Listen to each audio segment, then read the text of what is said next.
Hey, what's going on, team? So welcome to part 2 of the 3 pillars or the 3 musts for long-term sustainable results using a nutrition intervention.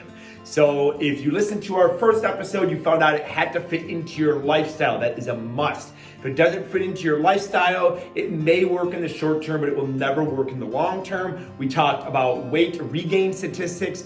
We don't have any trouble losing weight, but 95% of people that have remarkable weight loss gain it back in 5 years. Unbelievable. That's why you'll never see a biggest loser or a biggest loser reunion. You just won't see it. All right, so let's get into pillar number 2. Pillar number 2 is energy balance. Everybody wants to take the eye off the ball. All the gurus, all the people that are marketing and trying to sell you products, they're all trying to get you to take the eye off the big picture. They're all trying to get you and use their science to buy the 1% or the 2% or the things that's going to advance you an inch.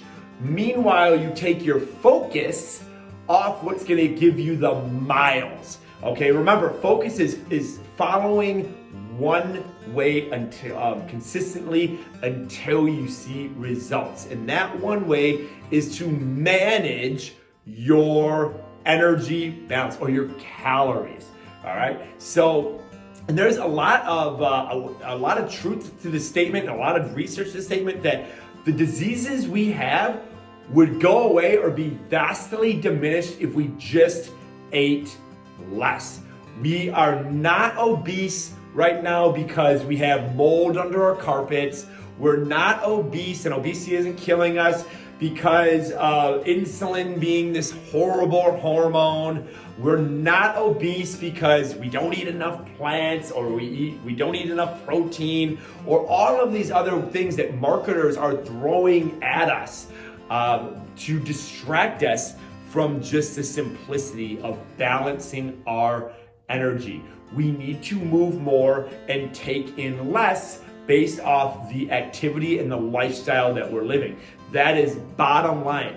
If we do that and we begin to start weighing less, we have more energy. I mean, I call it the power of 5. If I lose 5 pounds and take 6,000 steps per day, which is about average for the normal person, that's 30,000 less pounds of weight my body has to deal with per day. So of course my energy is gonna go up. Of course I'm gonna feel more vibrant.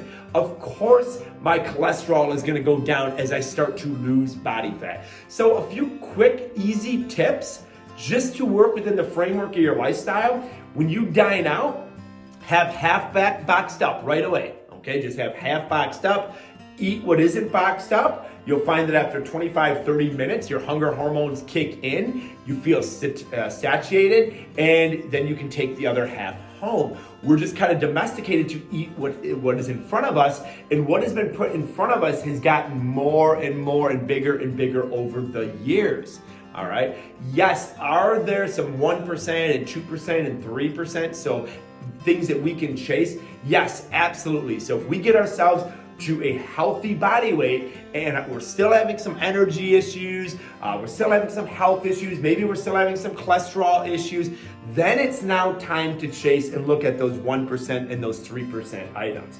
But managing our total daily energy expenditure and fitting our calories into that, regardless for now of where the calories are coming from, is the second pillar of goal-based proper nutrition. So we have lifestyle and we have calorie balance. If it sounds too simple, just start to track your intake. Because a lot of people say, oh no, I swear I'm only eating 1,200 calories or 900 calories or whatever it is.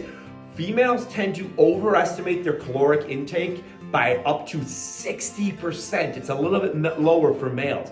And I've seen this, I've been measuring my calories and computing my calories, my macros for literally 20 years.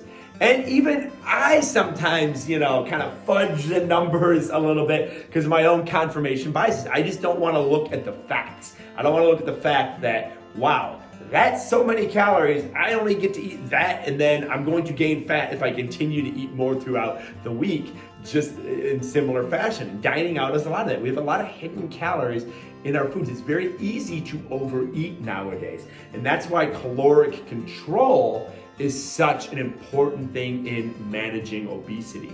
So very, very important. Stay focused. Again, focus on one course until successful. So focusing on eating less, if our goal is to indeed lose body fat. Yes, we're going to talk about in our third pillar some other things. It isn't just calories, but that's 80%. Honestly, that's 80% is how much.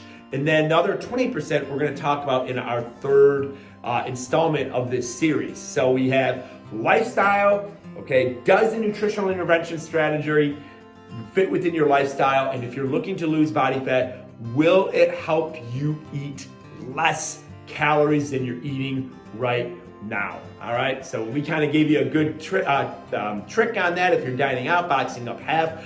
Another couple things that can help you eat less would be eating in bulk. So plants tend to be like bulk foods. They don't have a lot of calories. They are very high volume foods, but not very low calorie foods. Popcorn is kind of a high volume food, but as long as we're not mixing in a lot of non-nutrient dense foods like butter, or calorie dense foods, I should say, like butter in it, it by itself is a very high volume food without a lot of calories. So any green vegetable, most of your fruits, typically high fiber type carbohydrates tend to be higher volume. They make us feel fuller for longer. Protein, like leaner proteins, can be lower calorie and higher volume. So there's a lot of different strategies that you can take to feel fuller, but eat less calories. But the bottom line is that is the second pillar that needs to be addressed in our nutritional intervention strategy for this to work long term, and it has to be sustainable. So we can't just say, okay, we're gonna starve ourselves for 2 weeks, lose some weight, because then we're gonna go right back. That doesn't fit into our lifestyle. But hey, can you have 2 bourbons instead of 4? Can you dine out half as much as you normally dine out? Can you box up half? Can you say, hey, I'm gonna replace 1 meal a day with a plant-based meal that happens to be lower calorie? You know, can I maybe take 1 meal out, like breakfast? All very good strategies that can work long-term in helping us eat less.